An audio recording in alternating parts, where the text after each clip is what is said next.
So hey there, this is Corby McGordon, partner at Ennis Legacy Partners, standing in for Pat Ennis.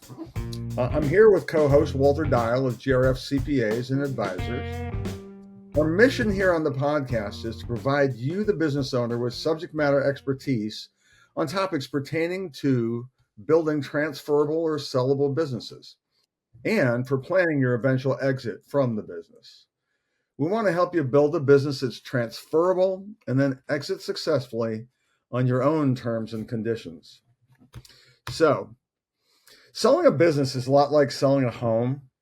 You know, when a homeowner decides to move, they usually redo the kitchen, redo the carpet. They make the house as sellable as possible. And then buyers come in and do a home inspection and they really check things out. Sometimes they find termites or other ugly things, which obviously decreases the value of the home. Well, similarly, when business owners prepare to sell, a lot of the same things occur. Getting the house in order, getting the business sellable. And there are often things that you might not be aware of. And so that's what we want to discuss today. Common pitfalls for a mid-market seller. So our guest today is Richard Phillips. He's senior partner and co-founder of Crossroads Capital, LLC. He's an experienced M&A and corporate finance professional with extensive deal experience across various sectors globally, with an emphasis on IT services, software, data analytics, advanced communications, C4ISR, cybersecurity, cloud defense, and life sciences. And I recognize that when you have 12 elements there, I don't know if one is an emphasis or not. However, he has a broad experience, and Richard, it's great to have you here. Thanks for having me. Yeah, it's a pleasure to join. Yeah.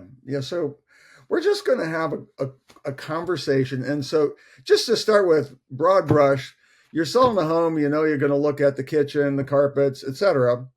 When you're selling a business, what are the common elements that buyers are going to look for? And then secondarily, are there ones that are just might not be that obvious to a business owner? I think, and thanks for having me again. I think there are, sort of at its core, any transaction, you know your business, the seller is going to know his business very well. That assumption that buyer is going to understand that business as well in short order is a misconception. It takes a lot. It's a heavy lift for them to. I mean, what you're dealing with in any deal, right, is I call it information asymmetry, where the seller knows everything about his or her business. The buyer knows enough to be dangerous, but is really not that initiated into the nooks and crannies of things. And so that assumption that a lot of sellers will make and take certain things for granted often is a source of I don't want to say conflict, but certainly makes things a little tougher, and it makes it harder for them to communicate and break things down in a concise way. Okay, where's the value? What is where is the risk? What's recurring revenue? And really hone on that. So if there's one specific area, people buy businesses with recurring revenue. The more certain that recurring revenue is, the more valuable the business is. The less recurring, the more variable that is, the less that business is worth to any buyer. So I think being able to drill down on what's important. I mean, recurring revenue, and what you're trying to do at its core is de-risk the transaction for that buyer and solve for that information asymmetry. And a lot of buyers will go in with the assumption is, with reading the SIM, a book, right, on the company, reading the financials, they're as knowledgeable as they are running the business for 20, 30 years. That's never the case. No matter how good and smart they are, they're never going to know. And so taking those things for granted is often a mistake, I think, that often is made. And it is sometimes a source of frustration. It's like, I don't know why they don't get it. Well, because they've only been, they read the book a week ago and you've been running for 20 years. So that, but yeah, at its core, focusing on the nature of what's recurring and how recurring it is and why. And I think that drilling down on that is fundamental. Hey, Richard, so, kind of a big buzzword that's popped up and maybe in the last few years, maybe it's been around longer. And I think it's a lot of what you're saying right now is this whole concept of quality of earnings. And, a lot of sellers, they're like, well, I got a great business. I bring in $1 million of revenue, but what they don't realize is it's 90% coming from one client and it's the client's the best friend of the owner of the business. It's very likely that revenue stream might not transfer. So it's things like that. I think sellers are certainly not always up to speed on. And I think it's interesting you started with that because I think that's really, really an important point. And what I think I heard you say, Richard, as well is that there could be good bones on the business, but to ensure that the buyer understands that can really be a challenge. And are there ways that owners can think about actually building into their routine of running the business clarity, if you will? Well, I would say the more turnkey the business is, if you as the owner get hit by a bus tomorrow and all that information is not institutionalized, all in your head, whether it be BD relationships that are all that go with you, because when you sell, right, you're exiting, and if that's the value is all cooked into you, if you're billable, for instance, well, that value walks out when you do. And so I always say always think like if you were buying, what questions would you be asking if you were acquiring? Once again, getting back to that, there's certain things that business owners will take as truth because they've been in it every day. They don't realize the uninitiated isn't that familiar with the business. So, I think institution, like making yourself almost, I don't want to say irrelevant to the business, but not in the day to day. And so, replicate yourself in essence, or institutionalize yourself, build all those pieces of knowledge or operations that you're directly involved in, delegate, build into the DNA of the company that's operating almost in an automated way, to the extent possible. So the more turnkey, the more valuable, to put it more simply. Yeah, and And that's, the way we kind of phrase that is transferable value. So the owner has a valuable business, but like you're saying, if all the knowledge about the business is in their head and all the customers are tied to them, that value may not be fully transferable, and that's going to affect the valuation. yeah, I mean, maybe put it a different way. If you could go to Tahiti for 2 weeks and they have no impact on the business, your business is prepared to sell. To sell. And so, but really, I mean, business owners have a hard time often letting go. But making and the whole concept of making themselves kind of irrelevant to the ops seems sort of counterintuitive to a lot of the way they think, especially entrepreneurs. But the more, yeah, I mean, you put it much better, and I think that transferable value is only realized when everything's built. They're not buying you; they're buying the company, right? And so, how do you transfer that into what goes forward and after you exit that owner? Hey, Corby, let me ask you a question in that regard because I think it can be challenging sometimes for a business owner. They're making a certain income, and part of that is because they're wearing a lot of hats. So it's like, okay, are you willing to take the short-term hit of hiring a COO or someone, knowing that that's going to increase the value of your business down the road? Have you had conversations with that, like that, with the businesses that you work with? Yes, and I'd really be curious to hear your thoughts, Richard, because often what I find as I do a 5-year forecast for a business, they have in mind, they realize hiring an executive will be expensive and they can't see the return. It's hard to measure, quantify, unless we can build it into a projection and then make some reasonable assumptions. Um, so there's two aspects of it. One, if the COO will make the business grow, that's probably good. But is it also valuable if just the COO enables the owner to go to Tahiti for a month routinely, and you can prove that. Does that actually enhance value? Is that question is for me? I assume. Yeah, no, absolutely, and that. To Walter's point, a lot of CEOs, especially when they start, or founders, or entrepreneurs, they wear a lot of hats that don't fit that well, but they have to wear them out of necessity. And a lot of them, once again, that relinquish of a little bit of control is sort of a difficult mindset for a lot of them to kind of the hurdle to overcome. But yeah, I mean, you see successful CEOs fire themselves in essence, and take a more back seat to it and put the key people that are going more, let's call them more professional managers that will present well to the private equity owner, for instance, or will gel with the new team, and and can also guide the transaction post deal, well during the deal, but also that integration after, and finding that talent. Yeah, I mean, in a sense, you shouldn't. A lot of businesses when they're going through they're running for profitability, not running themselves to be more valuable necessarily. And it sounds counterintuitive, but it's not. So putting that corporate infrastructure in place that makes the company more valuable. Yeah, we'll take a hit to cash flows, but it makes it more attractive, makes it more diligentable, um, and makes the folks who buy it feel that they are less likely to break it because the operational management professional folks that are going to stick around, those key people, are driving it.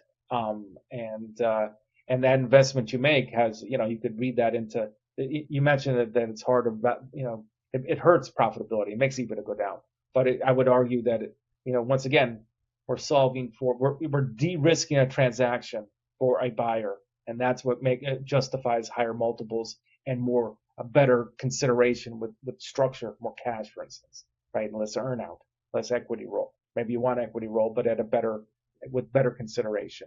And so, driving your business for profitability isn't necessarily is the same thing as running your business and building your business to achieve optimal value. And putting those pieces in place are key to doing that, because these owners usually don't have all of those skill sets. They get by because they have to for a period of time, but as they're prepping and positioning, putting those pieces in place, I think is worth the cost. Yeah, that's an interesting thought, because often we know that as the numbers go up, theoretically the value goes up. But if the risk is not being diminished, the haircut that will happen at the time of acquisition gets a lot less if you diminish the risk, is what I hear you saying. Yeah, I mean, it's one of those things. Well, you could fix the roof yourself. It's expensive, right? But the next buyer is going to come in, and they're going to adjust their purchase price because they have to fix the roof. So kind of thing to the house. And that's another good argument, for starting early in your planning. Because number one, you don't know if the first COO you hire is going to work out, and number two, it takes a year or two for somebody to really get in the flow, and you start to see a financial return on someone. Plus, what I have found is when owners wear a lot of hats, and you pretty much said this, Richard, the hats don't always fit great. So if you bring somebody in who the hat fits, over time there's going to be an improvement in the systems, and hopefully that'll bear out in some profitability increase also. So the more time you give all that to kind of gel, the better. We're always hitting on people to start this planning as soon as possible. Mm-hmm. Mm-hmm. Yeah, and to that end, Walter mentioned preparing ahead of time. When you're looking at a company and you're doing financial due diligence, what do you look for? What do you like to see for documentation, rhythm, kind of the big rocks of, yes, this company is run well financially, and you're not just having to dig into QuickBooks and figure it out, but instead they can show you, here's our history. What do you look for in that data room, if you will, for financial due diligence? I mean, from a buyer's perspective, or even from our own diligence as we prepare, consistency. Growth is great, but and explanations around that. Walter had mentioned, you put these pieces in place, they take a while to show their benefit, and it takes a while for it to show up in numbers too. And so you hire new C-suite folks. Well, it's going to take time for them to get their sea legs, but also it's going to take time for that to show up in improve operational efficiencies, cost savings, all the rest. And you see it with public companies, with the management discussion and analysis of the financials. And financials without context or a story aren't all that meaningful. But knowing why numbers moved and when and because of what changes were made, and so because that will give you a sense of past the prologue a little bit, but and I say that with a little caveat that that's not always the case, but it's generally but a lot of buyers don't have a crystal ball, and that's the best they can go on, right? Past performance, and so having a feel for how those numbers move and change, um, and often I know a lot of private equity folks and just buyers generally. We're talking about de-risking a transaction. Well, consistency and profitability. Large swings show a company that might be at the end of the day, you measure it over a year, the profitability's, I could show you a $2 million EBITDA company that moves like this, or a 2 million EBITDA company, or a $1 million EBITDA just stays generally, doesn't have these big swings, because that speaks to customer consistency. That speaks to supply chain management, other kind of cost controls. Maybe there's some accounting things that are out of whack that they're not. And I've seen this in construction companies a lot, that they're just not doing the matching principle right, which is kind of a fundamental accounting rule. But once again, they make their payroll when they're not selling these things. The bank gets paid, the employees get paid. Nobody seems to mind until it's time to sell and people dig in and doing that forensic accounting exercise. These things don't make sense, and because once again, you want to give that new owner a user's manual, and the more paint by number, the easier that transition is, and the more they're willing to pay for it, and the more they have to guess on.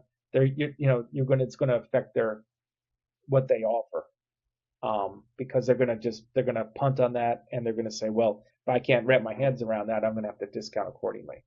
And so I think, in a word, consistency and explanation around why, if movements occur, why they happen, and what and how it impacted certain things. Hey, Richard, how many? We get this question because a lot of the clients we work with, they have outside accountants, but the accountants aren't even doing compiled financial statements. What's your feeling on audited financial statements, how important they are, and how many years you should have? General rule, 3 years is great. I could tell you in the lower middle market, I don't see that as often as one would like, and as much as the buyers would like.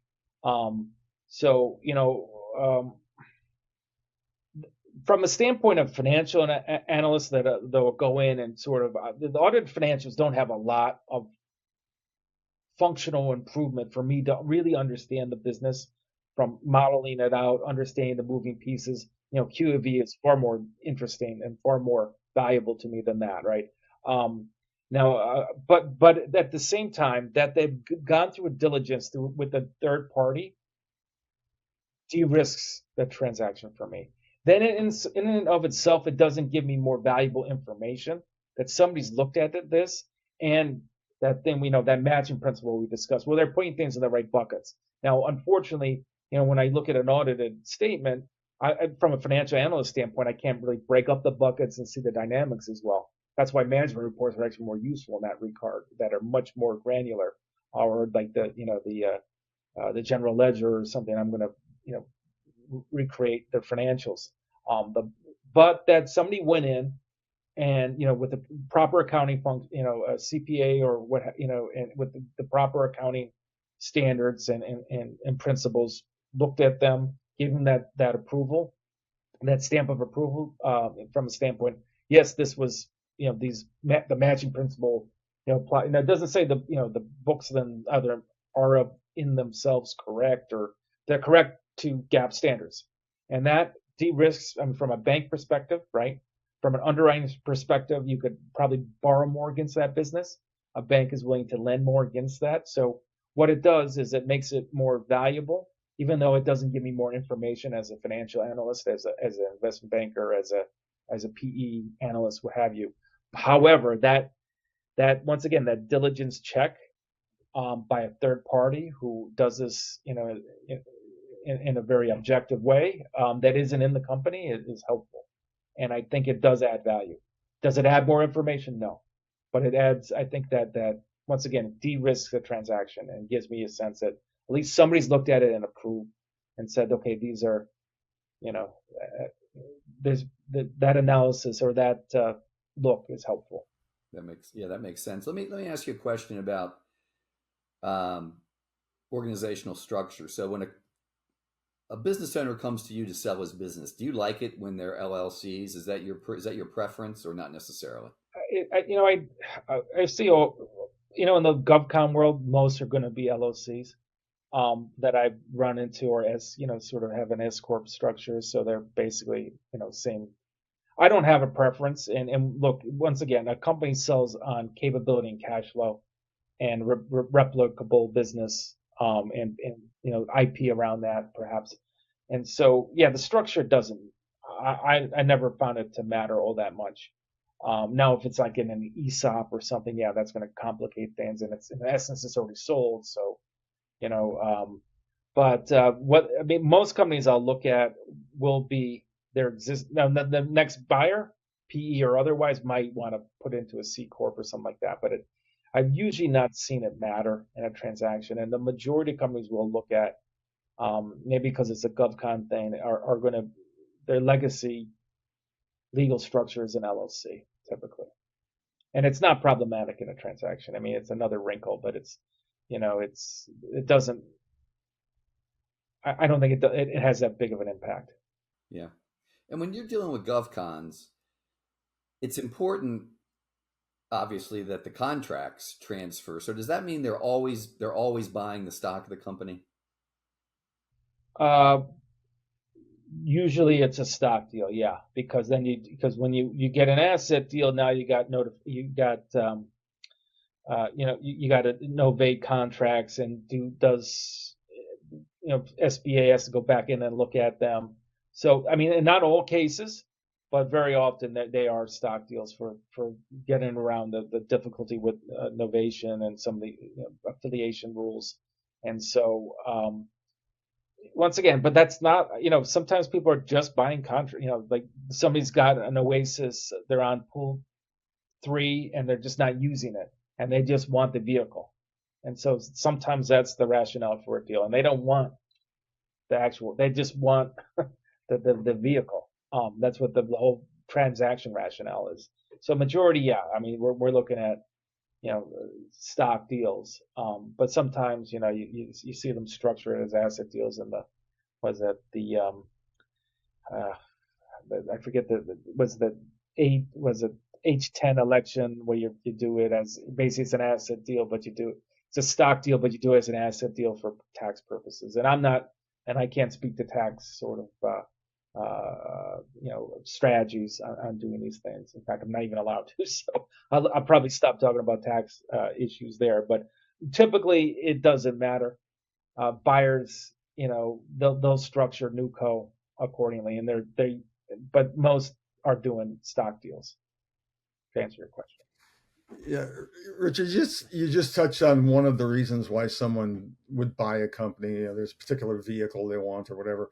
But in essence, when the day is done, the buyers are buying the future. And Walter said in passing, they don't have a crystal ball.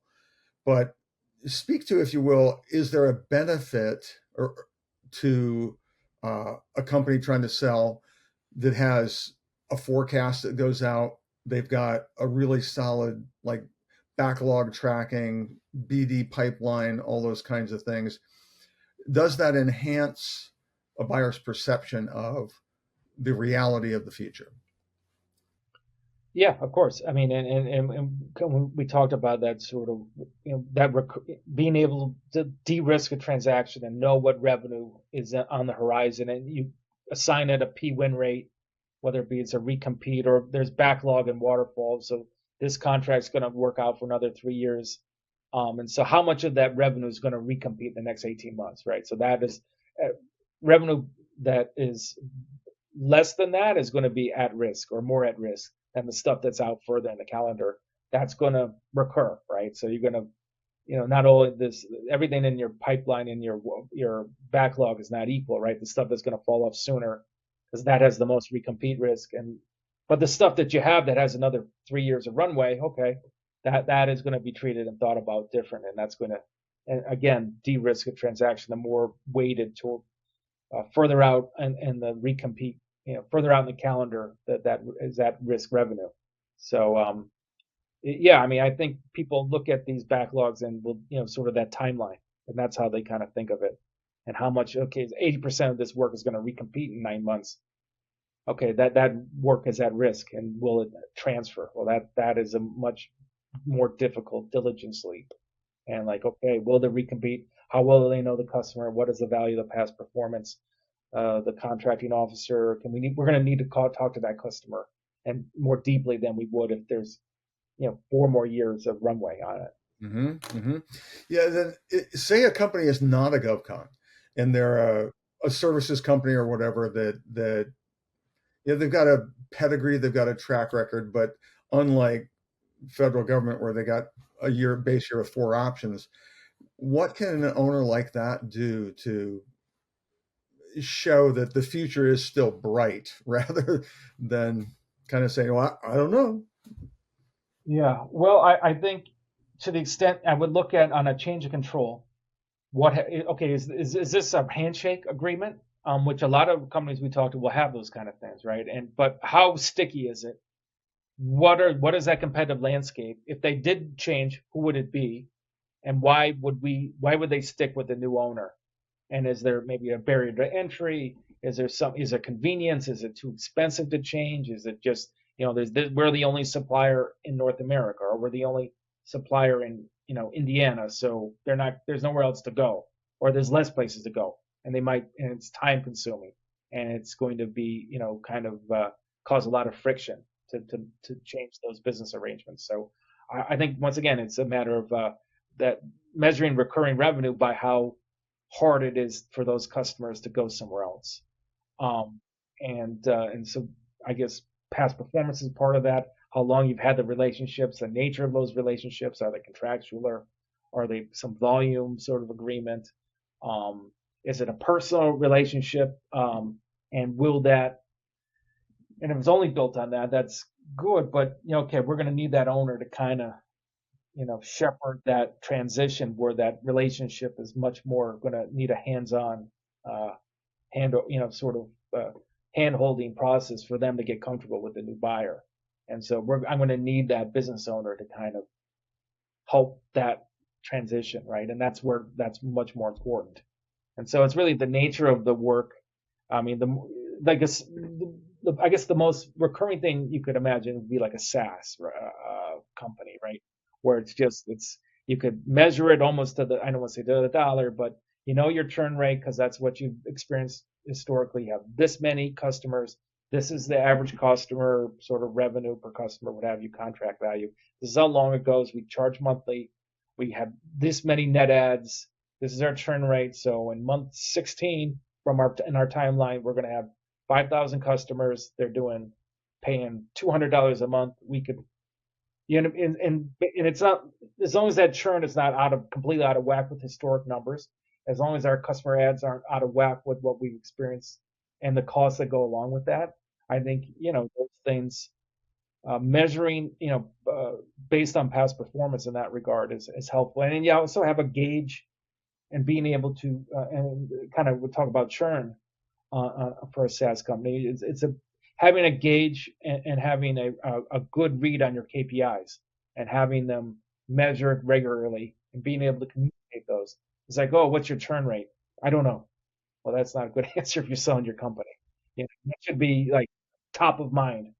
And if I heard that from a SaaS company, I'd be like, okay, they don't have a real gauge of their business. They might have a very good product and they might have a very differentiated IP that everybody loves, but they don't have and so it tells me the business might be valuable, but they're not really, if you can't monitor it, you really can't manage it. And from just a governance standpoint, getting those KPIs is not just for reporting to a board, it's for, running the business day to day. Right.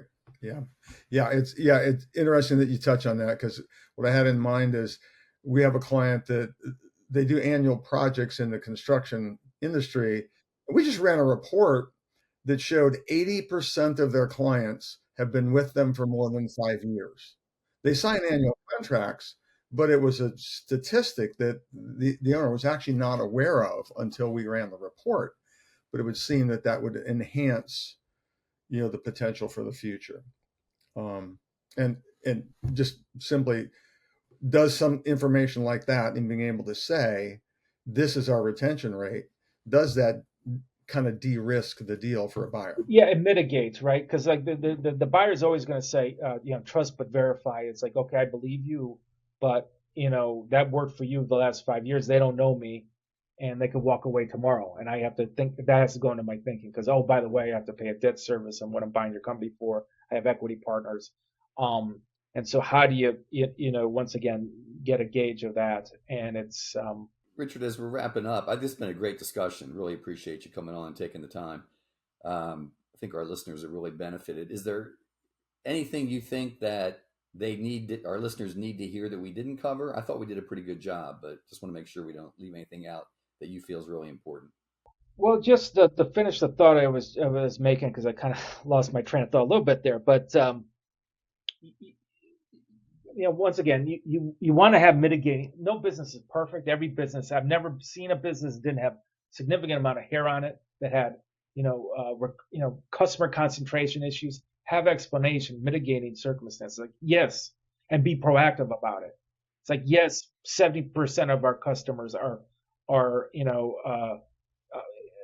10 of our top guys, our top customers make up 70% of our revenue. However, to Corby's point, they've been with us for 6 years and they renew almost to the dollar the same amount every year. And so why would that change?